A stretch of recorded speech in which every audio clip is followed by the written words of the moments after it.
کیا ہے اس میں آقا آپ گرامی آپ کا؟ کیسے ہیں؟ اللہ تعالیٰ کے احسان ہے. کیا نام ہے میرا آپ کا بھائی؟ میرا نام ڈاکٹر سروش خان ہے. جی سر، آپ خیریت سے ہیں؟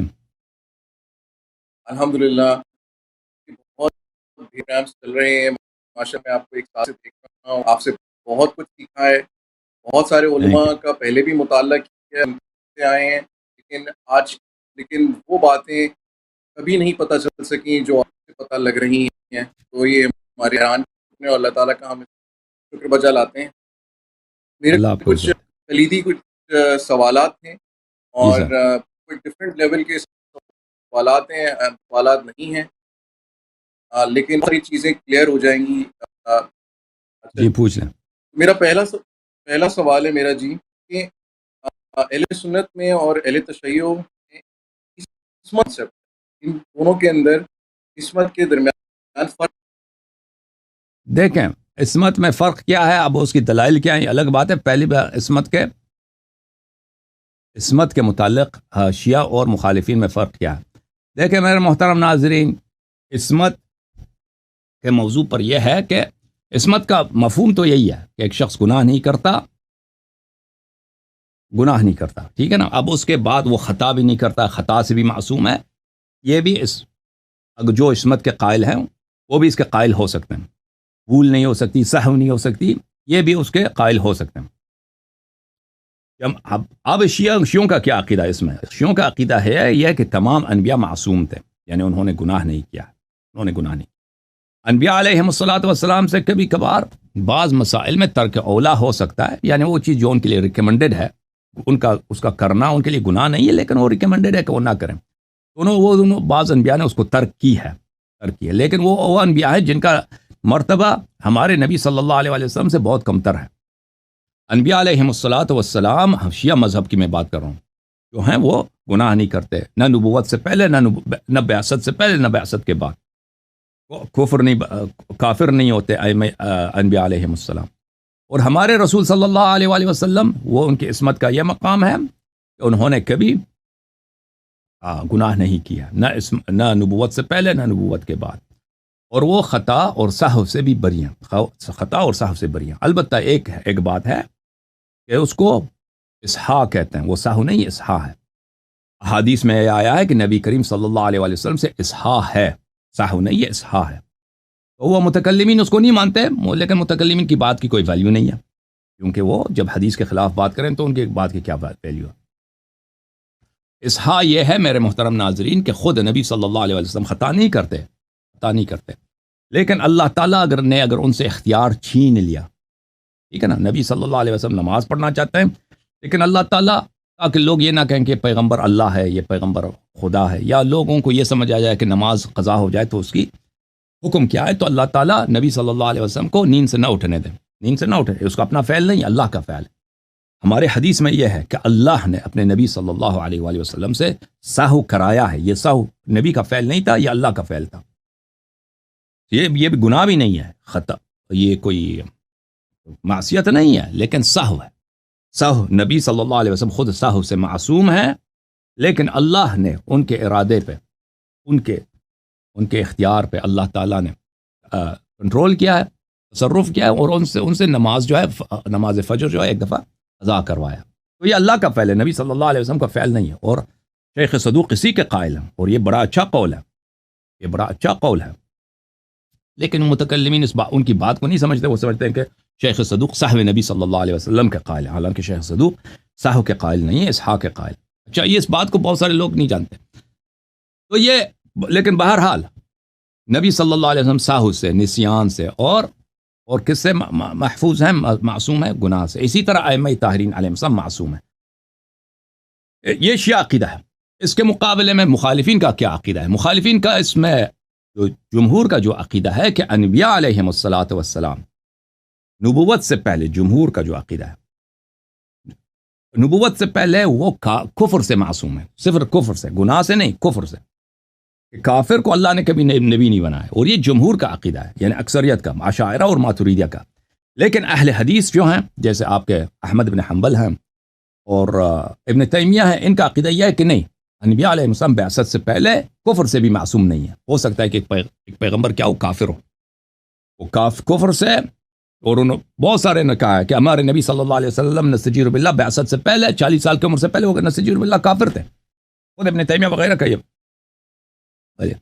وہ اس آیت کی ذیل میں پھر اللہ تعالیٰ کا بلی ووجدک ضالا فہدا، اس کے ذیل میں وہ یہی کہتے ہیں کہ پیغمبر صلی اللہ علیہ وسلم نستجیر باللہ کافر تھے، اللہ نے ان کی ہدایت کی۔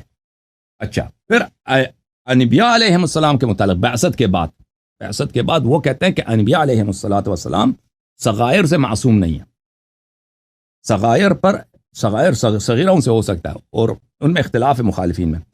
صغائر سے تقریباً جمہور کا قول ہے کہ معصوم نہیں ہے، کبائر بھی صادر ہو سکتا ہے یا نہیں ہو سکتا، اس میں اختلاف ہے، بعض کہتے ہیں کبیرہ بھی صادر ہو سکتا ہے انبیاء سے، لیکن وہ صغائر پہ قائم نہیں رہتا ہے۔ صغیرہ گناہ صغیرہ اگر ان سے صادر ہو جائے تو دوبارہ 2 بار 3 بار مقرر نہیں کرتے، بعض دفعہ کرتے ہیں بعض دفعہ نہیں کرتے۔ تو اب کیونکہ جو میں نے باتیں آپ کی خدمت میں عرض کی ہیں، اگر بہت سارے لوگوں کو اس پہ شک آتا ہوگا کہ یہ باتیں شاید میں غلط کہہ رہا ہوں، تو عرض یہ ہے کہ اس چیز میں، اور اس کے علاوہ میں آپ کی خدمت میں عرض کروں، اس کے میں اگر کوئی چاہے تو میں اس کے مدارک بھی آپ کو دکھانے کے لیے تیار ہوں۔ اس چیز سے نبی صلی اللہ علیہ وسلم معصوم ہے۔ اچھا، معصوم صغیرہ ان سے ہو سکتا ہے، کبیرہ بھی ان سے ہو سکتا ہے ایک، اور وہ خطا اور سہو تو وہ بالکل معصوم نہیں ہے، سہو تو ان سے ہو سکتا ہے، وہ خطا کر سکتے ہیں، اور نسیان بھی، جو جس کو فرگیٹفلنس کہتے ہیں، فراموشی، اس چیز کو بھول جانا، یہ بھی ان سے ہو سکتا ہے۔ اس کے علاوہ وہ دنیائی امور میں بالکل معصوم نہیں ہے، دنیائی امور میں ہمارے جیسے ہم اپنے دنیائی امور ہے نا نجی زندگی میں، کہ میں یہاں پہ پیسہ لگا دوں، یہاں پہ یہ کام کروں، پھر بعد میں پھر وہ بات ہی غلط ہوتی ہے، پتہ چل جاتا ہے، یا میں کسی کو غلط مشورہ دے دوں فلان عورت سے شادی کرو، وہ پتہ چل جاتا ہے وہ عورت غلط عورت نکلی ہے۔ تو اس طرح ان امور میں وہ بالکل معصوم نہیں ہے، صرف ایک امر میں معصوم ہے، تبلیغ دین میں صرف اور صرف اس میں معصوم ہے، باقی امور میں وہ معصوم نہیں ہے۔ اچھا، میں آپ کی خدمت میں عرض کروں کہ اب ان باتوں کا اگر آپ لوگ چاہیں کہ میں آپ کو حوالے دکھا دوں تو اس میں کچھ ٹائم لگے گا۔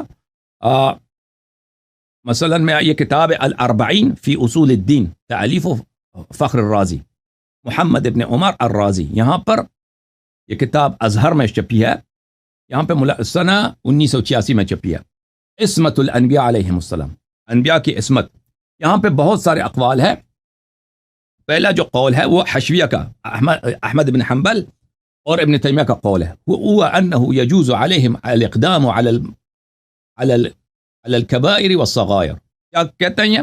کہتے ہیں کہ نبی کریم صلی اللہ علیہ وآلہ وسلم اور تمام انبیاء پر ان کا قول یہی ہے کہ ان کے لیے جائز ہے کہ وہ کیا کریں، ان کے لیے ممکن ہے اقدام علی الصغائر والکبائر، صغیرہ یا کبیرہ، نبوت سے پہلے نبوت کے بعد، فرق نہیں پڑتا، وہ کر سکتے ہیں۔ اچھا بلی، اور خود جو اشاعرہ کا قول ہے وہ یہ ہے، اما والذی نقولہ، جو بات ہماری ہے، جو ہم کہتے ہیں۔ ایک منٹ میں اس کو کیونکہ میں اس کو انڈر لائن کرنا چاہتا ہوں۔ اچھا، اسی کے ذیل میں یہ سوال آپ لے لیجئے گا کہ کیا یہ اپنی اجتہاد کی بنیاد پر کہہ رہے ہیں، اور کیا یہ اس بات کو نہیں سمجھتے کہ یہ تمام یہ غلطیاں تو یہ اس کی وجہ کیا کہ یہ ایسے کہتا ہے، ٹھیک ہے نا؟ اس کی وجہ یہ ہے میرے بھائی کہ یہ کیونکہ اہل بیت علیہ السلام سے ان لوگوں نے عقائد نہیں لیا، حدیث نہیں لیے، تو قرآن کی کچھ آیتیں ہیں اس کی تفسیر اس طرح کرتے ہیں کہ وہ اس سے انبیاء علیہ السلام کا کفر لازم آتا ہے نبوت سے پہلے، یا ان کا گناہ ثابت آتا ہے، کیونکہ یہ تو آپ کہتے ہیں کہ اجتہاد ہے۔ ہاں جی ہاں، اجتہاد ہے، کیوں وہ ان آیات کو اس طرح سے تفسیر کرتے ہیں کہ ان سے انبیاء علیہ السلام کے گناہ ثابت کرتے ہیں یہ لوگ، یا کچھ احادیث جو اہل بیت علیہ السلام نے احادیث کو نفی کیا، غلط قرار دیا، ان احادیث کی وہ صحیح مانتے ہیں، ان روایات کو جو بخاری مسلم وغیرہ میں صحابہ کے تھرو جو نقل ہوا ہے۔ اچھا، تو میں آپ کی خدمت میں پیش کرتا ہوں یہ کچھ حوالے آپ کی خدمت میں، الاربعین فی اصول الدین فخر رازی کے، اس میں والذین نقولہ، جو ہمارا اپنا عقیدہ اشاعرہ اور ماتریدیہ کا یہ ہے، ان الکبائر، کبائر جو ہیں، ان الانبیاء علیہم السلام معصومون زمان النبوت، انبیاء علیہم السلام اپنے نبوت کے بعد، نبوت سے پہلے نہیں، نبوت کے بعد، عن الکبائر والصغائر بالعمد، کبیرہ صغیرہ گناہ سے دونوں سے معصوم ہے، لیکن جو ہے عمدی کبیرہ صغیرہ اس سے معصوم ہے۔ اگر غلطی سے مثلا کوئی نبی شراب پی لے یا کوئی بھی جو کبیرہ گناہ ہے. کیا ہے کبیرہ گناہ؟ یہ ہے کہ آپ مشرک ہو جائیں. کبیرہ گناہ یہ ہے کہ آپ غیبت کریں، زنا کریں، لواط کریں، شراب پئیں. یہ چیزیں کبائر ہیں. غلطی سے نبی سے ہو سکتا ہے، نستجیر باللہ، لیکن وہ آمدن نہیں کرتے. اچھا، وَأَمَّا عَلَى سَبِيلِ السَّهْوِ فَالْجَائِزِ. صغائر کبائر نبوت کے بعد بھی غلطی سے ہو سکتا ہے انبیاء سے. اچھا، اللہ آپ کا بھلا کرے. پھر وہ روایات بھی بخاری وغیرہ میں آئے ہیں کہ ابراہیم علیہ السلام نے جان بوجھ کے جھوٹ بولا. یہ کتاب صحیح بخاری ہے. ملاحظہ فرمائیں یہاں پر صفحہ نمبر 347 میں حدیث نمبر 3358 ہے.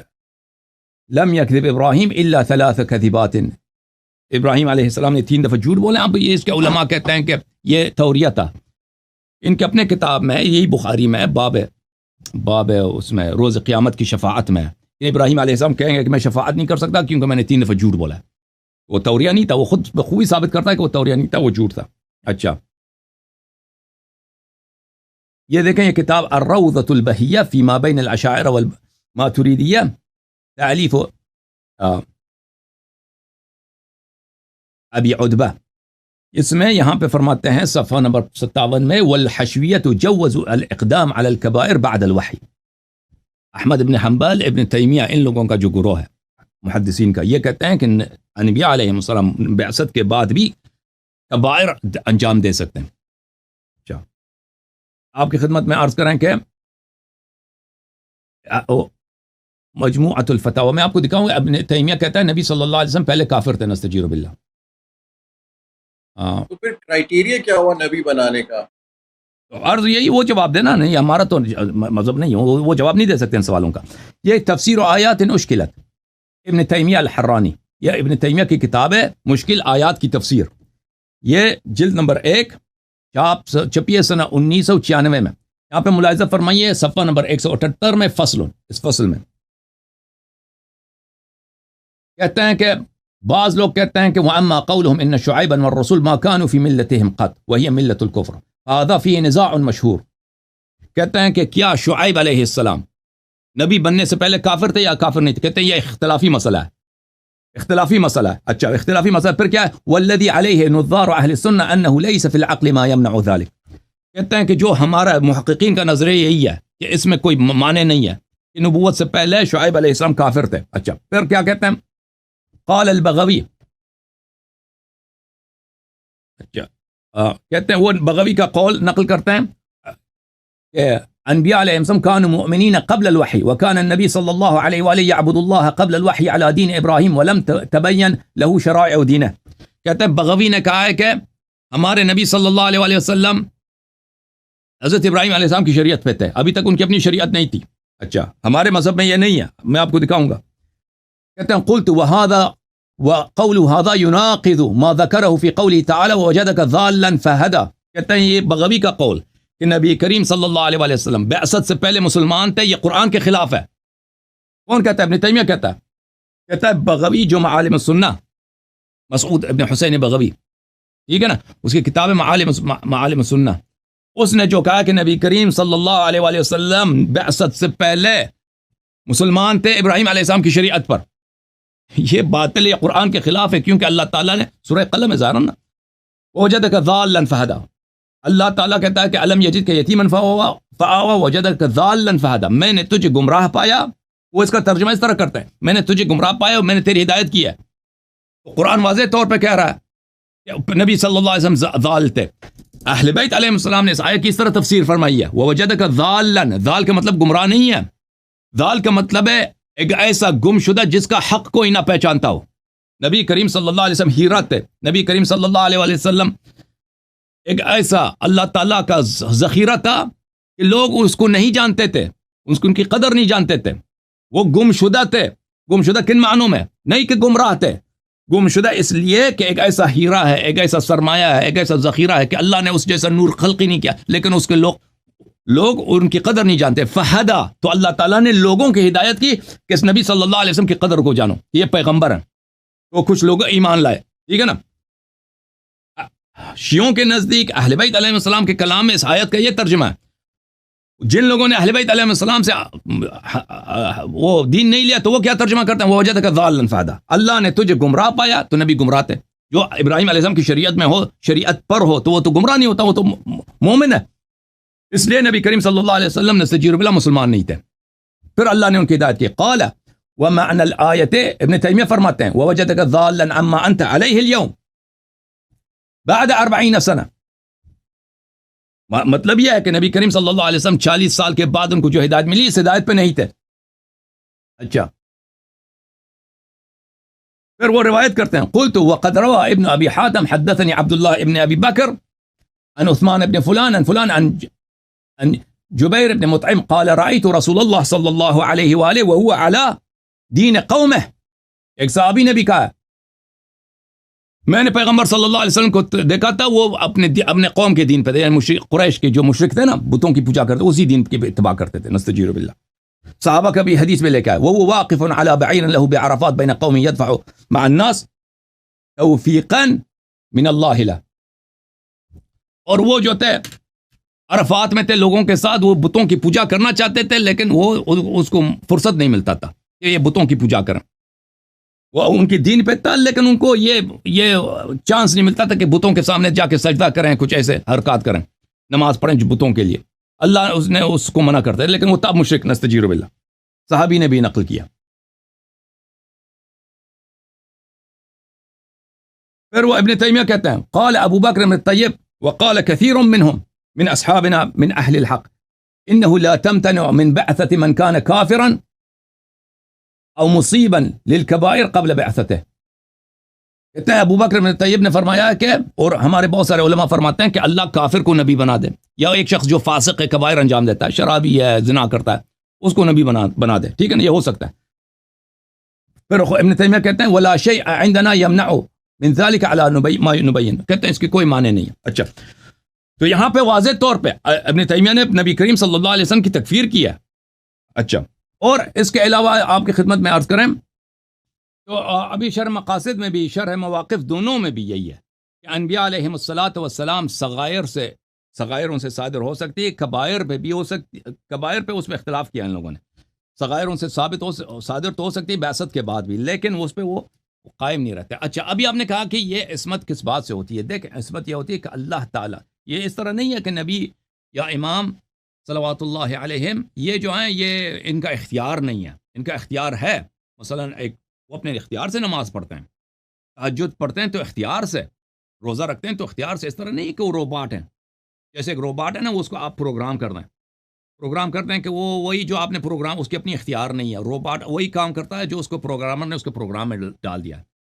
تو نبی کریم صلی اللہ علیہ وسلم، انبیاء اعظام علیہم السلام، ائمہ طاہرین علیہم السلام، یہ مختار تھے. مختار یعنی ارادہ ہے ان کا، اپنی ارادہ سے وہ نماز پڑھتے ہیں، اپنی ارادہ سے وہ روزے رکھتے ہیں، اپنے ارادے سے حج میں جاتے ہیں، اپنے ارادے سے جہاد میں شرکت کرتے ہیں. روباٹ نہیں ہے، اور اپنی ارادے سے گناہ نہیں کرتے. اگر وہ گناہ کرنا چاہیں وہ کر سکتے ہیں. مثلا جیسے اگر کوئی اس طرح نہیں کہ بے اختیار ہیں، نبی کریم صلی اللہ علیہ وسلم ترک نماز کرنا چاہے کر سکتا ہے. ٹھیک ہے نا، نبی کریم صلی اللہ علیہ وسلم جھوٹ بولنا چاہے، اس طرح نہیں کہ انہوں نے کیا ہے ایسا، لیکن یہ اختیار ان میں ہے. لیکن اللہ تعالیٰ نے ان کو اتنی طہارت دیا ہے، اتنی پاکی عطا فرمایا ہے، اور اللہ تعالیٰ نے ان کو اتنا نور دیا ہے کہ وہ گناہ سے، اللہ کی مخالفت سے، وہ اس کی سوچتے بھی نہیں ہیں. ان کے ذہن میں بھی نہیں آتا کہ ہم ایسا کریں، کیونکہ اس کو اتنا گھٹیا سمجھتے ہیں، اس کو اتنا پلیدی سمجھتے ہیں، اس کو اتنا وہ ناپاک سمجھتے ہیں. اور اللہ تعالیٰ کو وہ ہمیشہ حاضر، جیسے کہ ہم اگر ہم اللہ کو دیکھ رہے ہوں نا، اللہ تو دیکھنے والی، نظر نہیں آنے والی چیز ہے.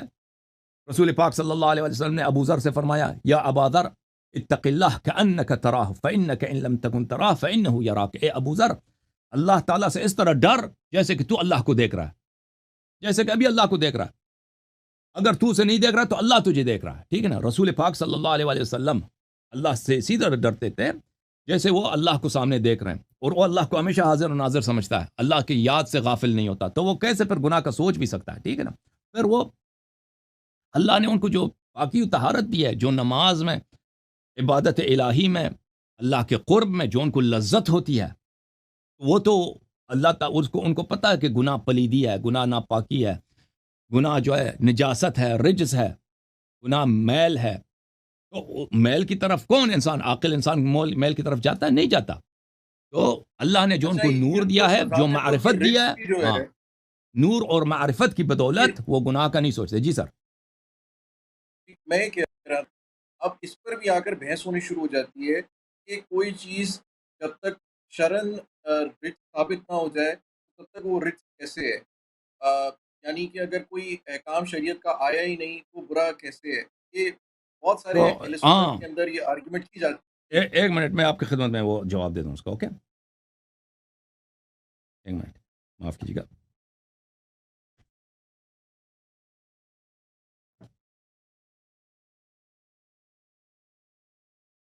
اگر مجھے وہ خطبہ مل جائے میں آپ کو دکھا دوں گا. اچھا،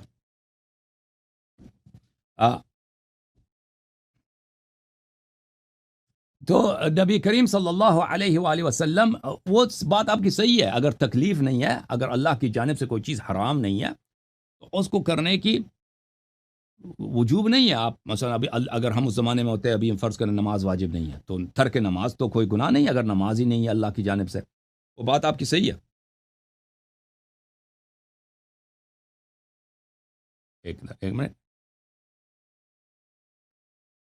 بات آپ کی صحیح ہے، لیکن نبی کریم صلی اللہ علیہ وآلہ وسلم شریعت آنے سے پہلے، نبی کریم صلی اللہ علیہ وسلم شریعت آنے سے پہلے وہ اس طرح نہیں تھا کہ وہ حضرت ابراہیم علیہ السلام کے، ہمارے احادیث میں ابراہیم علیہ السلام کی شریعت پر ہوں. تو پھر کیا جو چیز عرف میں بری سمجھی جاتی تھی اسی کو برا سمجھا جاتا نہیں تھا؟ نہیں، میں آپ کی خدمت میں عرض کرتا ہوں، ابھی آپ کی خدمت میں عرض کرتا ہوں. وہ مجھے نہج البلاغ انک ترا، اچھا وہ ابھی مجھے خطبہ نہیں مل رہا نہج البلاغہ میں نے، وہ مل جائے گا تو میں آپ کو دکھا دوں گا. وہ یہ ہے کہ امیر المؤمنین علیہ الصلوۃ والسلام فرماتے ہیں کہ میں بچپن میں، ابھی بعثت سے پہلے وحی نہیں آیا تھا، میں شروع سے نبی کریم صلی اللہ علیہ، یعنی بچپن سے میں ان کے ساتھ تھا.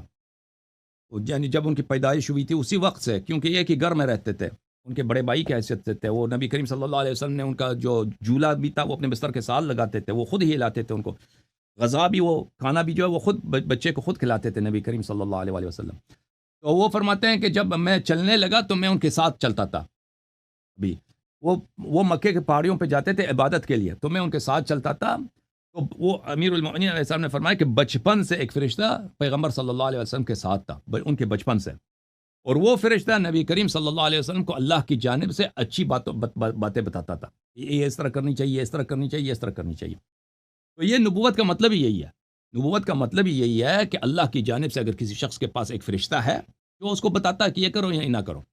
نبوت کا مطلب یہ نہیں ہے کہ وہ دوسروں کو تبلیغ بھی کرے. ایسے انبیاء بہت سارے گزرے ہیں کہ ان کو تبلیغ کا مشن نہیں تھا، ان کی کوئی امت نہیں ہوتی تھی.